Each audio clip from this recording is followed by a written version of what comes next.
It started with a little pain, a jolt, just here. Next minute I felt like I've run a marathon. What is this? I think. I hope it's not COVID.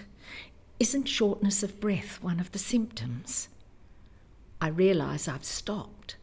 My shopping bags are swinging against my leg. Nobody's noticed. I'm a woman and I've reached that age. Invisible. I can feel my mouth turning into a grimace. This really hurts.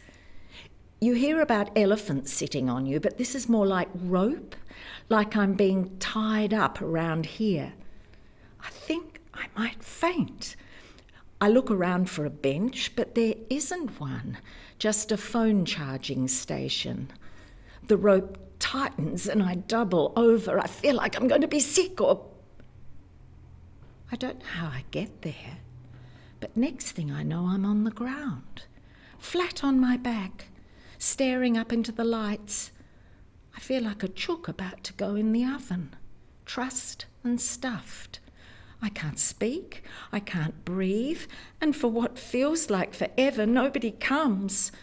I'm laying there thinking, this is it, Anne, this is how you go and nobody's coming to help. I'm still holding my shopping bags.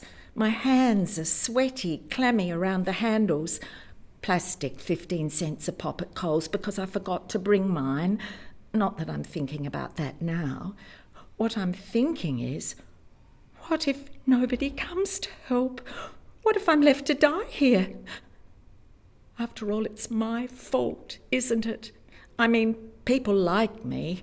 We're the ones who wrecked the oceans and the air, put the hole in the ozone layer, wiped out half the world's wildlife. How many animals are they saying died in the fires now? 3 billion? It's my fault because I never remember to bring my bags, because I eat meat and drive a car.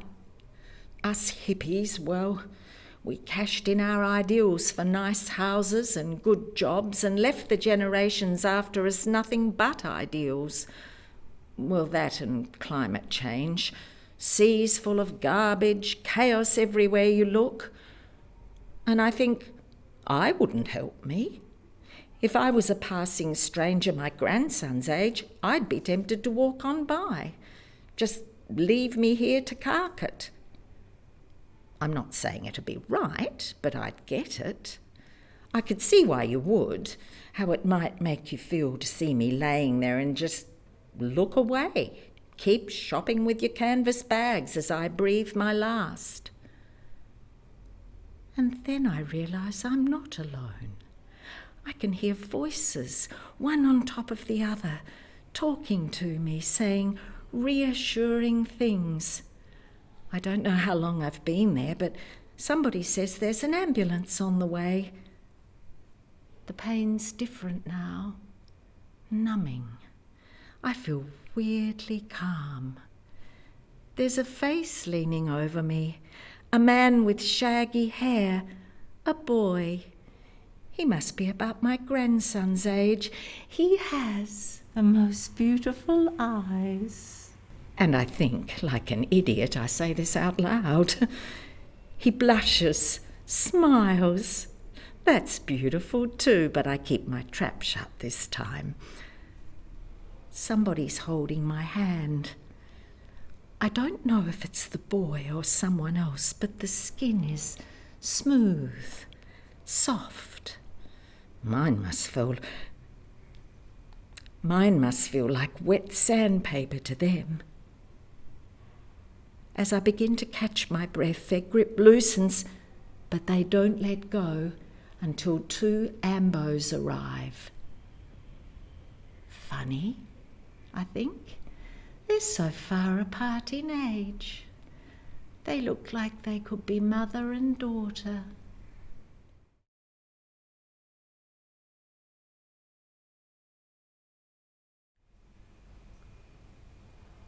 Fuck, I want you too much. It's not going to be pretty, but it'll be fun. With each other. What are we going to do? I'd be having a better time if you were in charge. Damn you, woman, you are something. Haha, I'd let you do whatever you tell me, lady. Drip, drip, drip. She fucking loves it. I'm not going to read you what she replied because, you know, privacy. But you can just imagine what she's written based on my replies, eh, mate? Yeah, so there's her and, you know, but fuck, man. I tried messaging this one chick I had a thing with. She was such a fucking cunt. She kept bringing up this shit that happened years ago. Like, we were fucking drunk, for fuck's sake. She's not even all that. I mean, you're a bit of a fat cunt, really. I mean, kind of cute. Her face is alright, but she's alright. Nice tits. Average face. Decent ass. Doggy style. Oh, don't shake your head at me, you fucking PC police. Soft cock. Yeah, so we worked together and we had this thing last night. Got around to, you know, shut up, you fuckhead. Yeah, so she was totally into it, moaning at me like, no. No way you can resist the power of my lightning rod. No way at all. Don't shake your fucking head at me. Yeah, so apparently no means no.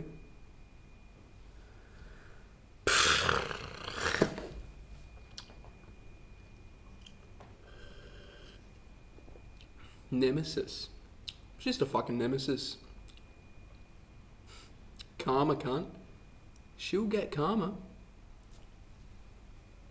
I better get back home to the missus.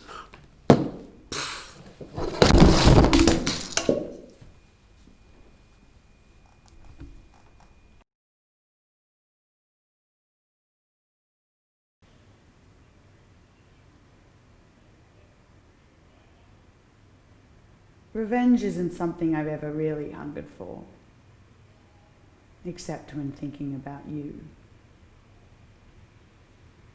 Then I become so starved I could eat the wood shavings off a soft lead pencil.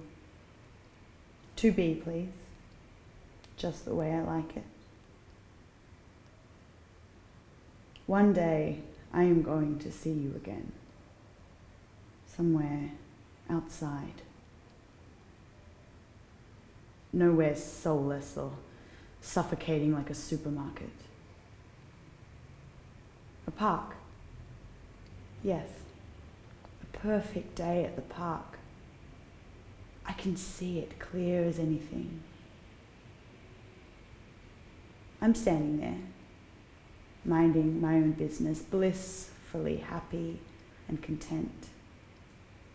It's one of those brilliant blue sky days. The sun is a golden vanilla hum that thickens the air, that causes the bees to vibrate in little zigzags before they throw their tiny bodies into ambrosian bosoms. I'm busy, of course, on an important phone call. Buy, sell, imports and exports, that kind of thing. Or I'm distracted by a daughter. Yes, my daughter. I have a beautiful daughter with golden shiny hair, and she is filled with iridescent laughter because she is so happy, because her mother is so happy. And things like pain, betrayal, and deception have become a single strand of hair floating on the breeze, searching for somewhere else to cling to. I bend down, pick up the handmade doll I made her. Yes, we live very wholesome lives. I have plenty of time to sew all her clothes and her toys, because I always get enough sleep. And I'm never tired, and I have perfect skin. And I look up, and I see you coming towards me. No, I don't see you. You see me. Being a mother. Joy shining out of me in my domestic perfection, like the birth of Venus. My hair, freshly washed, floats like seaweed underwater. And the soft wind carries the smell of fresh rose petals towards you, and you smell it and think, what is that? Is that really her?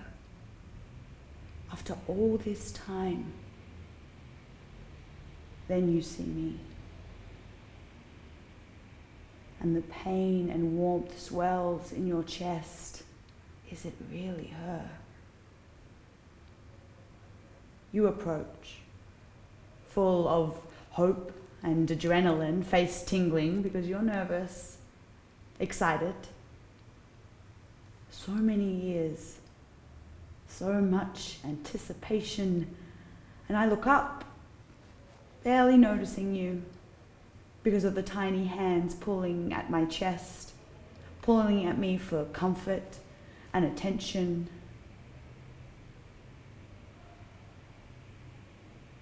My life in my arms, and my future all around me. Then we lock eyes.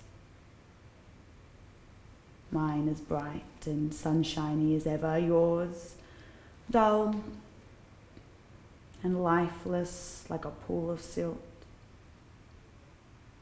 Your heart drops to your kneecaps. Mine does too, but in a less brilliant way. In a way that heralds the end of days. A closed door. A buried hole. You move towards me as if to say something, but I am pulled back to the task at tiny hands, pulled down into the vibrant, buzzing forest floor. I don't have time for you. I don't have a care in the world for whatever it is that is on the tip of your lips, and I greet you with the most powerful form of revenge I can think of. Indifference. And I pick up my little golden girl, and I start to walk away. And I don't glance back to look to see the coal smouldering in your eyes while you just stand there as rose petals dance around me, stinging your cheek before dissolving like it was all a dream. That's it. That is how it's going to go. I can see it. And then, whenever I think of you, I will not feel hurt or betrayal or heartbreak. I will feel freedom. Finally. Freedom.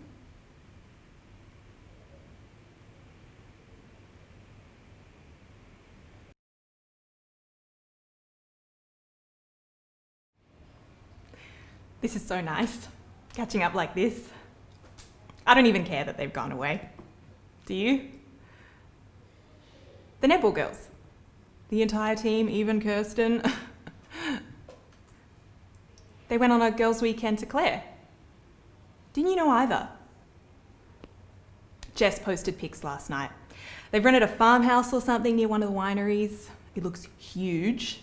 Well, it'd have to be huge because everyone's there. Even Kirsten. It's sweet because she's only filled in for us twice, and one of those times she lost the actual game for us, so it's so nice that they've invited her. It's really sweet. It'll make her feel like she's part of the team. And it's funny because none of the other girls posted anything. And none of them liked Jess's photos. I think they might have been worried that I'd see them and get pissed off that I was the only one they didn't invite. But as if I'd care, I'm happy for them. They'll go to Skilligly for lunch, I reckon. Because I heard Margot telling Jess that her brother's the chef there and he can get her bookings really easily and give her a discount and stuff, so they'll probably go there. I've never been to Skilligly before. Have you? Their wine is so good. And their website looks beautiful. It'd be a perfect day there today with this weather. Perfect day for them. They'll have an awesome time. Hey, wouldn't it be hilarious if we just rocked up there this afternoon, like we were wine tasting or something, and we saw them and we were just like, oh my God, I can't believe you guys are here. That'd be so funny. Can you imagine their faces? They'd be so apologetic. Oh my God, and they'd feel so bad. I mean, they don't need to feel bad because I don't even care that they didn't invite me, but it'd be funny if they thought I did. Hey, do you want to actually do that? Just for a laugh. It only takes 2.5 hours to get there, maybe 3. It's not even far, and it would totally make it seem like we don't even care that they went without us because we're doing something awesome anyway. Which we are. I mean, this is awesome. Doing this. That's right, I forgot. You've got that thing on tonight, don't you? Who invited you again? Lainey. Lainey's so sweet. Hey, you know what would be even funnier, actually? You know how they're not letting any Victorians across the border and people keep sneaking in and everything? How funny would it be if we did an anonymous call to Skilligly and told them there's a netball team in Clare for the weekend and one of them has been to Melbourne in the last week but is lying about it, and tell them they were going to that winery and give them a full description of all the girls and tell them you don't know exactly which one it is, but one of them has definitely been to Melbourne because you heard them talking about it. And you could say you're just worried about their business because you know everyone's doing it tough in this new normal and we've all got to look out for each other and you're just a concerned member of the community. And then the police would probably come to the winery. And they'd definitely all get questioned and they'd deny it, but it would take so long to get to the bottom of it because they'd think they're all lying when they denied it. How funny would that be? Should I do it?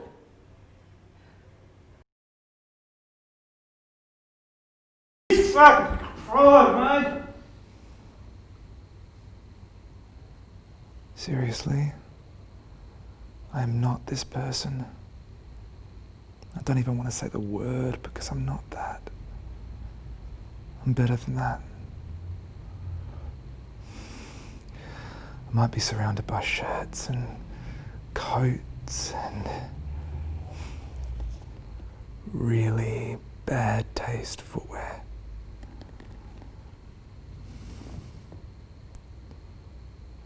But this is the last time I come here. If he doesn't drink any more, he should calm down in 20 to 30 minutes. It's hard to tell though. He did pour his first wine at 8:30 this morning. It's getting earlier and earlier, but he's getting sloppier. I mean, the Vlakas poured his cheap Sauv Blanc into a mug and pretended he was sipping hot coffee. As if I wouldn't know. Anyways, I can't change that. Stop getting distracted. Focus on what I have to do. I have to get my phone. I have to call my son, make sure he knows I'm okay, and then call Beth to get me out of here. She's his cousin and best friend, but I know she would do it for me and not judge. After all, she's the only one we're allowed to come out to after 3.5 years in this fucked up cocoon life. And when tonight is over, We are over. But before I close the door on this chapter, I owe it to myself, to his friends, everyone, to tell them the truth. Who he really is. I don't care if they never want to see me again or if they don't choose my side. I just want them to know the truth. He doesn't deserve to walk the streets with arrogance or immunity. This will come back to haunt him. Shit. Ella. Pame.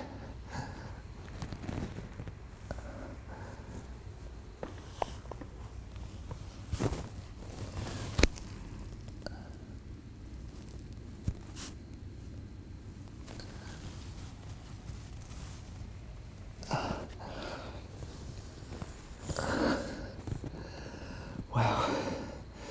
It's like playing Mission Impossible on the old Commodore 64. Right. Here goes.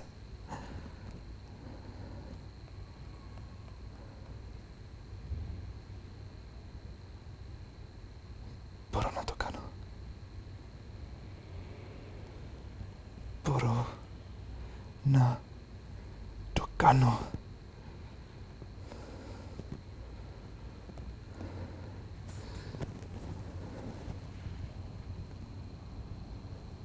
Can I have the police, please?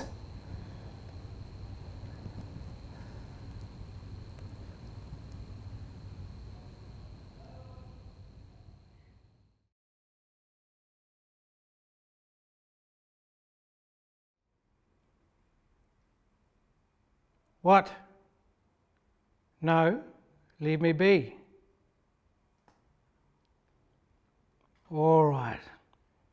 Just quickly though, Uncle got to ring these people soon. Okay. Now you all know that old house on the next street with the big fence and the big yard full of trees and bushes. One old woman used to live there in that big house all by herself. No husband, no kids, just her. Everyone used to say she was a witch, because she would only dress in black and only came out her house at night. Well, this old woman had this big box that was full of jewellery. And she had necklaces, all kinds of bracelets, and different coloured diamond earrings, but nobody saw her wear any of them. She would only wear her rings. And this old woman had 3 she wore all the time. Now, on her left hand, a teardrop-shaped amethyst ring on her ring finger, and an oval-shaped sapphire ring on her pointer finger. And on her right, a 5-stone garnet ring on her middle finger. Now, all rings were encrusted with little diamonds. She really loved those rings. They even had their own box, and she would take them off and place them nicely in the box every night before she went to bed. One night, while the old woman slept, 3 young boys broke into her house and snuck up to her room. In her room, they snoop around and find her jewellery box. They opened it. They pull up one thing, but everything is tangled and everything comes up. Scared, they'll wake the old woman. They leave the jewellery. But they keep looking and find another box, the ring box. And inside, 3 rings line up nicely side by side. The boys' eyes widen, one by one. They reach in and take a ring and slip it onto their fingers. They sneak out of the house, out into the yard, then over the fence and into the night. Now, every time people saw the old woman, she was wearing gloves. But not long after the old woman died, and because she had no family, No husband, no kids. All her possessions were sold. The boys felt they got away. Until one night. One boy was walking home after training, and suddenly something grabbed his hand. And when he looked, it was the old woman. He tried to scream, but nothing came out. "Give me back my ring," the old woman hissed.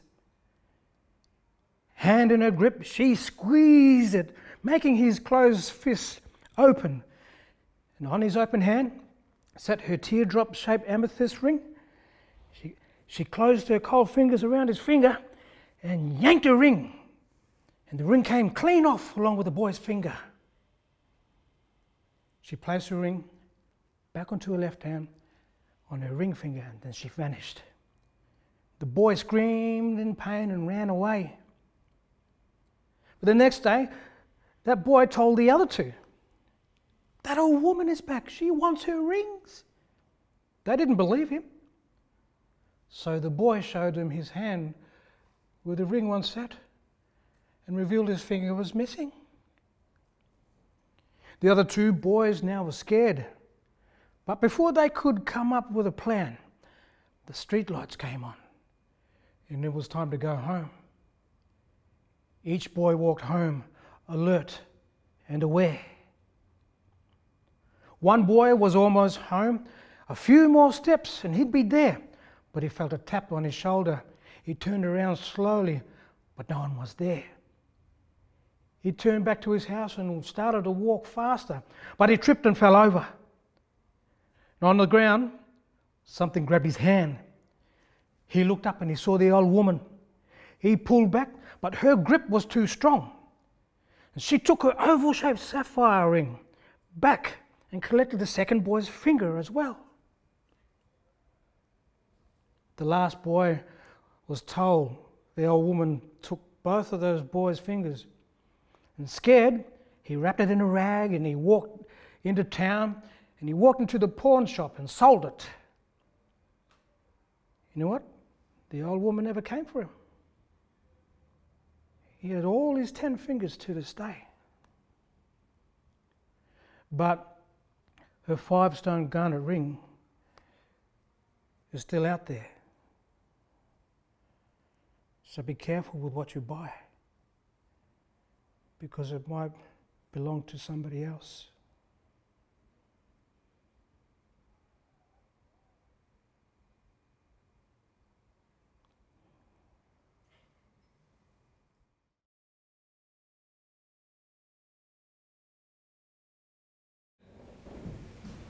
I caught her on her worst day. It's that simple. I wish people were smarter. I wish they knew not to fuck with me just because I bite my tongue. I'm polite, friendly. It doesn't mean I'm an angel. Or maybe I am. Angels are vengeful creatures. They burn cities.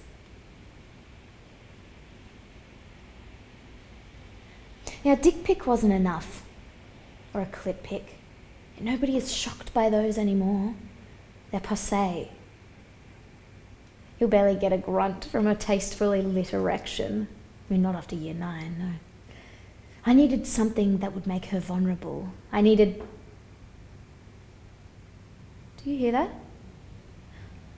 That's the sound of a young woman whose life is falling apart, flaking through her fingertips.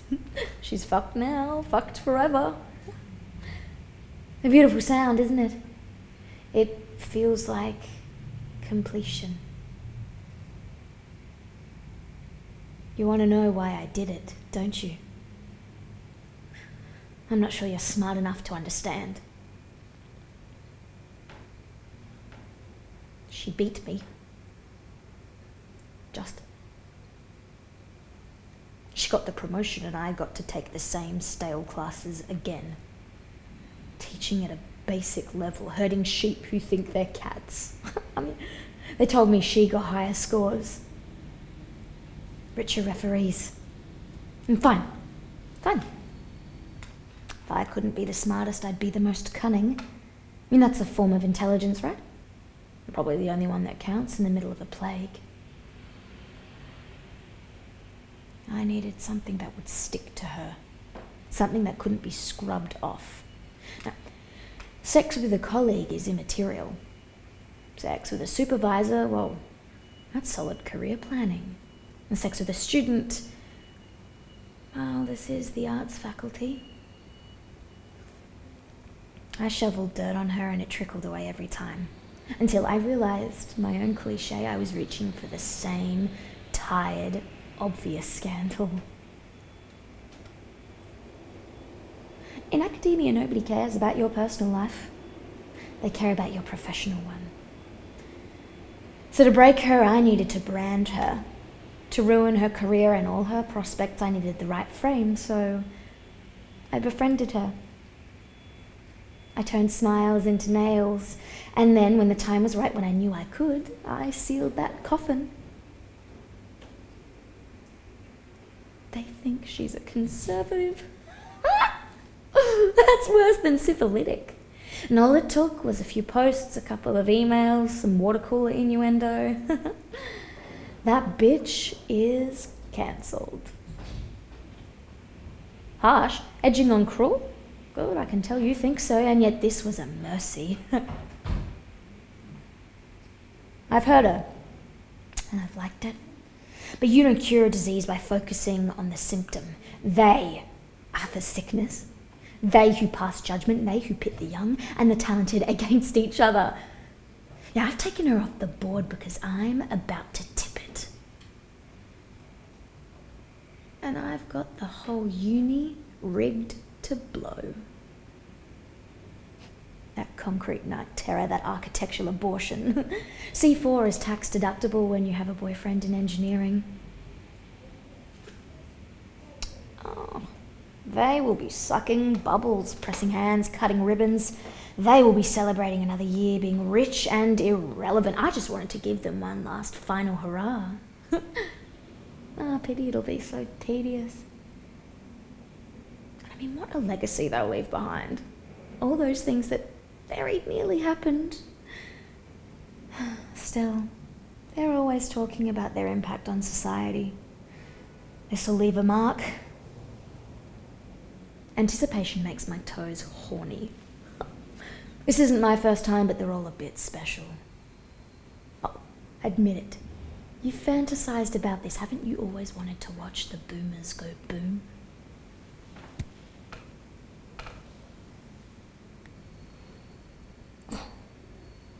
Sometimes I wish people were smarter. But only sometimes.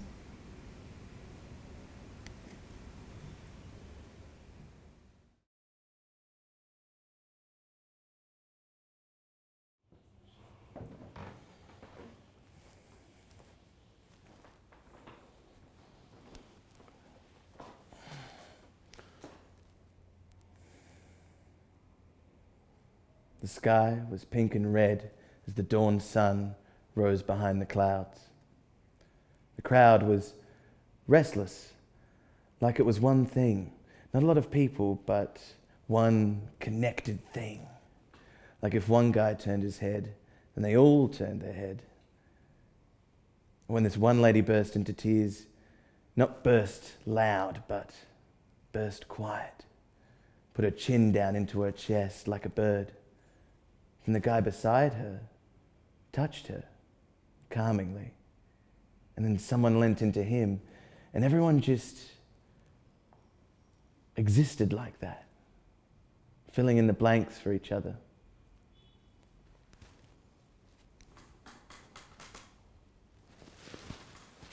I liked it. So I gently moved myself into the group, like any other person, and together we filled in the blanks for each other. Together we stared at the man on the footpath. His body flashed red and blue in the lights from the cop car. The glass from the window up above lay around him like it had been sprinkled.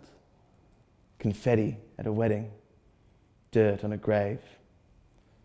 Back before then, when I was watching the body fall, watching the glass fall with the body. It was quite peaceful.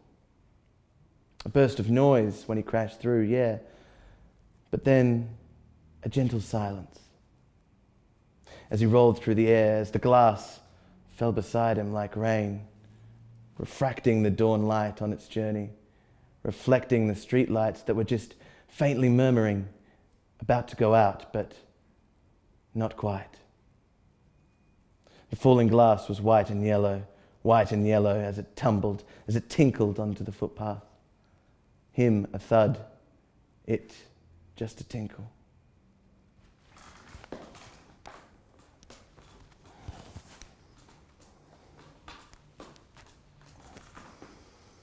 She sits on a couch in the room up above, on the other side of the broken window, holding her head in her hands, still drunk. The couch is grey and yellow. Her hair is red. Her dress is brown, like a rusty brown. The wine on the carpet is red. Her eyes are red with tears. Her tears are rain, like falling glass that tinkles on a footpath. Dirt on a grave. The carpet is shades of green. The argument was nothing. But we were drunk. The wine was red. The red wine fell on the green carpet. Our shouts were yellow. Her hand pushing my chest was hot, was red. My brown shoe snagged on the green carpet. I was drunk. My weight is heavy. Was heavy. My weight was dark blue. My weight backwards through a window. The falling glass was white and yellow, white and yellow. I watched it all around me. Me, a thud.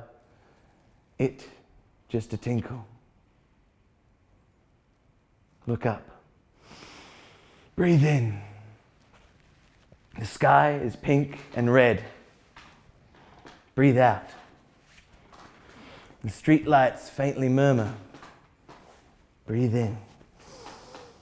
About to go out, but not quite. Breathe out. The couch grey, her hair red, my weight dark blue, her hair red. Breathe out. Breathe out.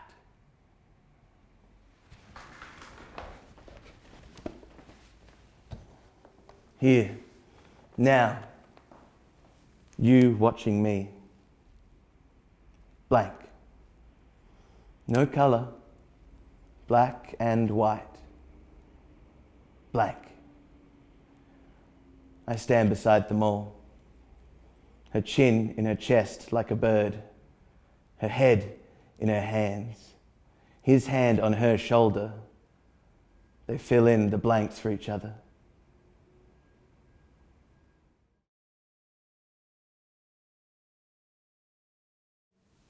I can't believe they've done this. Wait, you mean the twins did this? Are you kidding? No one else was home. How? There's only 2 of them. 2 of them and it's all gone. Bottomless nephews. Oh, I was so excited to try it. All day was the only thing I could think about. I even skipped lunch so I could save stomach space, and they didn't even leave any frosting. Oh well. Oh well. That was enough cake to feed 12 people. I'm sure their aching bellies are making them aware of their misdeeds. No. Something must be done. Yes, you're right. We should bake another cake. I am way not we can... baking another cake. Why not? If we start now, we I can am finish not baking another cake. You keep interrupting me. What? You've interrupted me twice already. That's rude. Sorry. I forgive you. What were you saying? It's not about the cake. Those adorable little gremlins didn't save us any because they don't respect us. I hear what you're saying, but It's not that serious. No. They've dropped the gauntlet. I'm picking it up. We need to get even. Get even. Yes. With 11-year-olds. Yes. You're out of your mind. You can't tell me you're not upset. I am, but it's just a cake. It's no great loss to us, so why not just let it go? Because I want justice. For the cake. For myself. Why are you taking this so personally? They made it personal. That cake represented 2 hours of my life that I'm never getting back. And I didn't even get to taste it. You wasted more time just lying on that couch yesterday. I had every right. It's my day off. You're unemployed. Have my back on this one. We should write a letter to Parliament. You're making fun of me. You're making a big deal out of nothing. Let's go to the market and get our own cake to share. Between us. No. We'll bake another cake. Now you're starting to make sense. And we'll fill it with laxatives. Mashallah. And we'll offer it to them and they'll eat it and they'll be stuck on the toilet for the rest of the day. It'll be perfect. Okay, I need to clarify something. Naturally. So you want to spend even more time Uh-huh. baking another cake. Uh-huh. And not to benefit yourself, but to potentially harm children. Correct. Or because you feel personally disrespected by something that's not really a big deal. I mean, I'd say it a little different, but yeah, that's the gist. Why not just talk to them? Because they won't learn. And what do you expect them to learn from being poisoned by someone they thought they could trust? I mean, are you going to help me or just stay on your high horse? You really don't see a problem with this? Of course I do. Which is why they need to learn a lesson. You know as well as I do that mom and dad would have done far worse. Remember when they made us kneel down on rice for 4 hours? Yeah, you mean when you broke grandma's urn and we lied about it? Yes, I remember. My knees still look like porridge to this day. This is the same thing. Don't you want to know how it feels to be on the other side of the rice? No. This isn't the same, and I never want to be like mom and dad. Look, I love our parents, but it's memories like those that just make me want to protect. I see myself in the twins. Let's bake another cake without laxatives, just for us. Fine, but this isn't over.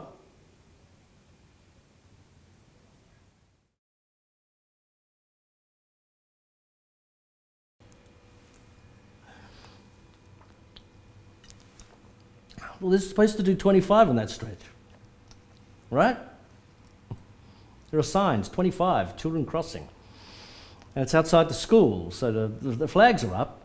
Orange flags either side of the road, right? And I'm there to pick him up. Now that I'm working from home, I can do that. And the last few weeks when he gets home from school, he looks beaten. Not physically, just... I ask him, what's up? Nothing. Does he want to kick the ball around? No. It's like he's a different kid. And it's not his schoolwork. He's good at that, better than I was. Better than we were, right? It's not a girl, because he's 10. I don't know if he even likes girls.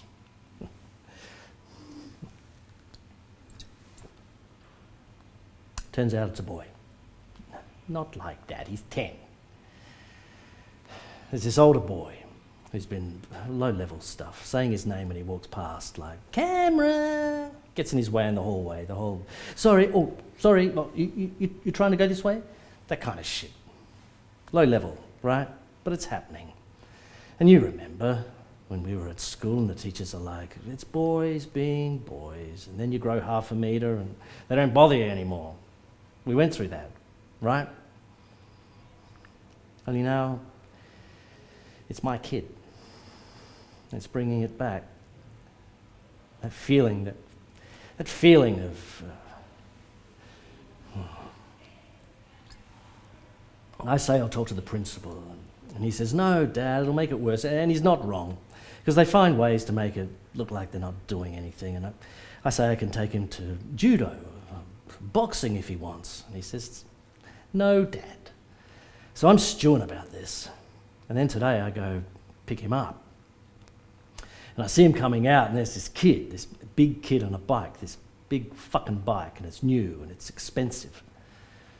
They're not even supposed to be riding in the schoolyard, but the teachers are doing nothing, and there he is, skidding to a stop in front of Cam, almost hitting him, pretending it's an accident, and his mates are laughing. And he keeps doing it.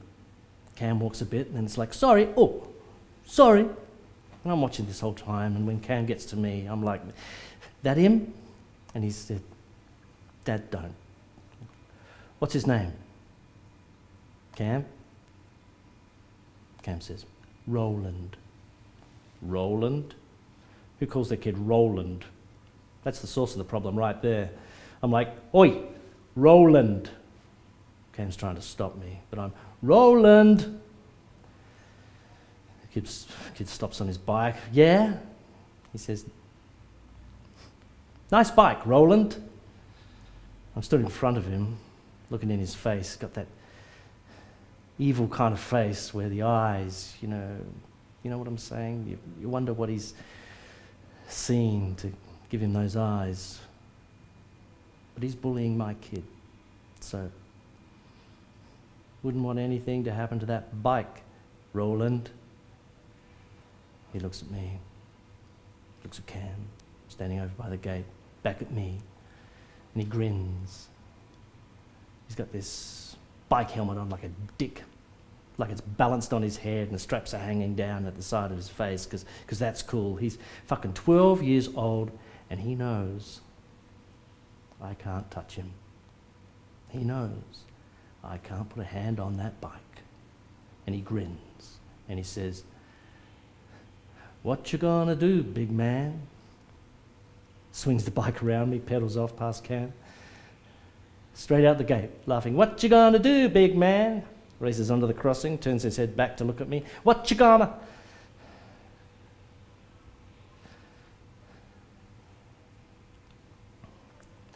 .286 bus, doing more than 25. Kid really should have done his helmet up. This is children screaming, parents, teachers. The bus drivers. Cam says, can we go home now, Dad?